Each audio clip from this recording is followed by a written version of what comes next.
46. Los héroes solares, los muertos, los elegidos. Muchas hierofanías arcaicas del sol se han conservado en las tradiciones populares, integradas en mayor o menor grado en otros sistemas religiosos. Las ruedas en llamas que se hacen rodar montaña abajo en los solsticios, sobre todo en el solsticio de verano, las procesiones medievales en las que se llevaban ruedas montadas en carros o en barcas, de las que se conocen antecedentes prehistóricos, la costumbre de atar hombres a las ruedas en la casa fantástica, por ejemplo, la prohibición ritual de usar la rueca en determinadas noches del año, próximas al solsticio de invierno, y otras muchas costumbres que aún hoy se conservan entre los campesinos europeos, acusan un fondo de estructura solar. No podemos entrar aquí en el problema de su origen histórico. Recordemos, sin embargo, que ya en la Edad de Bronce existía en el norte de Europa un mito del caballo semental del Sol, el carro solar de Trundholm. Y recordemos también que los carros culturales prehistóricos, creados para reproducir el movimiento del astro, pueden ser considerados como prototipos del carro profano. Los trabajos de Oskar Almgren sobre los dibujos rupestres protohistóricos del norte de Europa, los de Höfler sobre las sociedades secretas germánicas de la Antigüedad y de la Edad Media, y otros, han hecho ver el carácter complejo del culto solar en las regiones septentrionales. Esta complejidad no puede explicarse por coalescencias o por síntesis híbridas, puesto que la hemos encontrado igualmente en sociedades primitivas. Al contrario, es un índice del carácter arcaico de este culto. Almgren y Höfler han demostrado que existe una simbiosis de elementos solares con elementos del culto funerario, por ejemplo la casa fantástica, y tónico agrario, fertilización de los campos por la rueda solar, etc. Y hace ya mucho tiempo que Mannhardt, Gaidos y Fraser demostraron que el complejo solar del año y de la rueda de la fortuna formaba parte de la magia y de la mística agraria de las antiguas creencias europeas y del folclore moderno. Volvemos a encontrar ese mismo complejo cultual, sol, fecundidad, héroe o representante de los muertos, más o menos intacto en otras civilizaciones. Así, por ejemplo, en Japón, en el ritual del visitador, en el cual hay elementos del culto tónico agrario, figura la visita anual de grupos de mozos con la cara pintarrajeada, a los que se da el nombre de Diablos del Sol. Van de granja en granja para asegurar la fertilidad de la tierra durante el año venidero y representan a los antepasados solares, esto es, a los muertos. En Europa, las ruedas ardiendo que se echan a rodar en los solsticios y en otras costumbres semejantes tienen probablemente también una función mágica de la restauración de las fuerzas solares.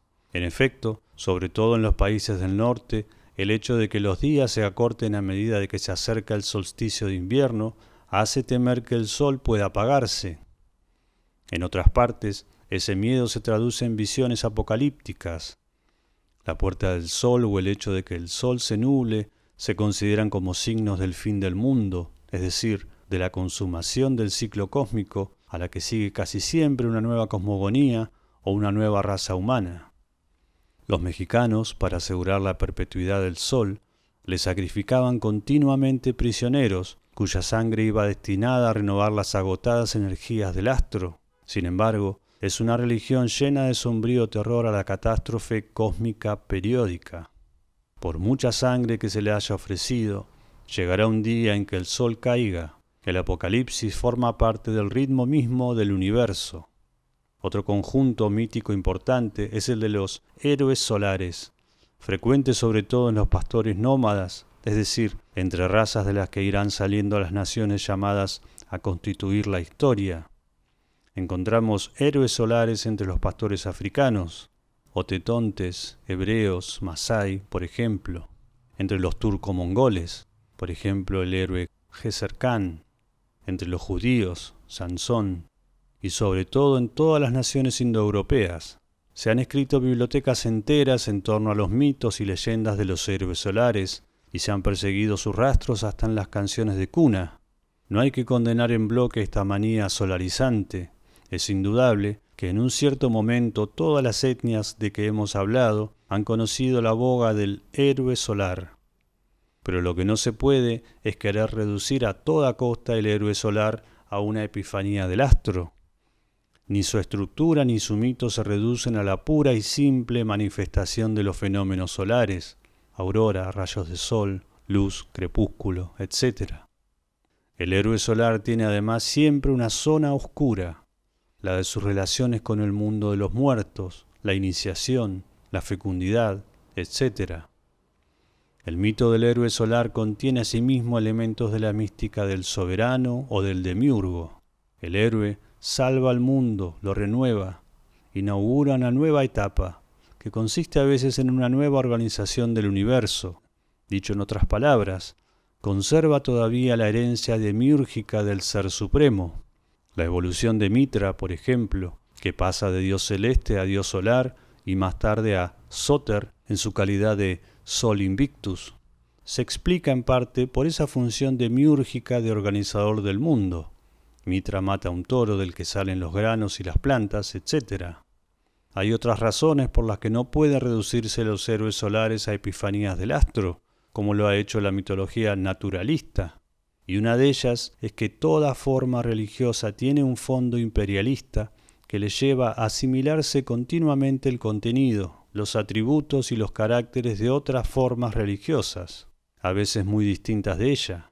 Toda forma religiosa que triunfa tiende a querer serlo todo, a imperar sobre la experiencia religiosa entera, de suerte que podemos tener la seguridad de que las formas religiosas, dioses, héroes, ceremonias, mitos, etc., de origen solar que han triunfado, contienen elementos extrínsecos, absorbidos y asimilados a lo largo de su expansión imperialista.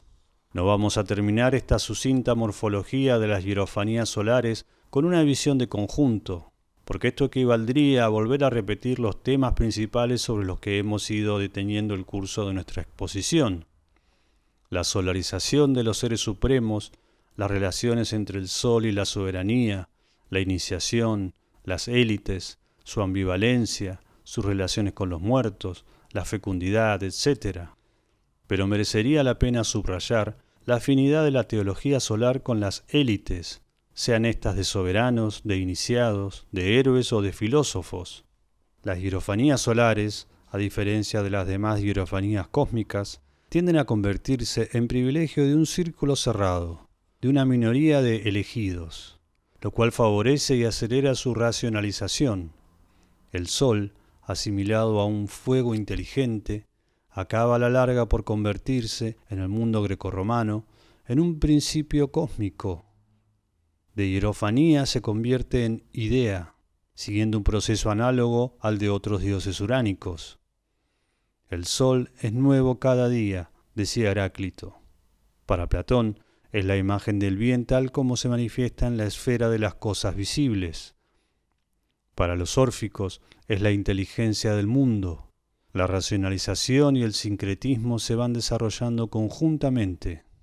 Macrobio reduce toda la teología al culto solar e identifica con el sol a Apolo, Liber Dionisos, Marte, Mercurio, Esculapio, Hércules, Serapis, Osiris, Horus, Adonis, Némesis, Pan, Saturno, Hadad e incluso Júpiter. El emperador Juliano, en su tratado sobre el Sol Rey, y Proclo, en su Himno al Sol, dan al astro un valor sincrético racionalista. Estos postreros homenajes al Sol, en el declinar del mundo antiguo, no carecen del todo de significación.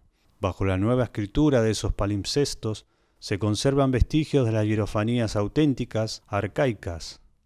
Así, por ejemplo, la subordinación del Sol a Dios recuerda el mito primitivo del demiurgo solarizado, sus relaciones con la fecundidad y el drama vegetal, etc.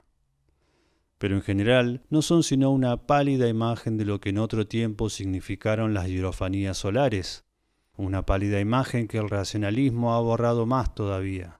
Los últimos elegidos, los filósofos, lograron pues despojar de su carácter sagrado a una de las más poderosas hierofanías cósmicas.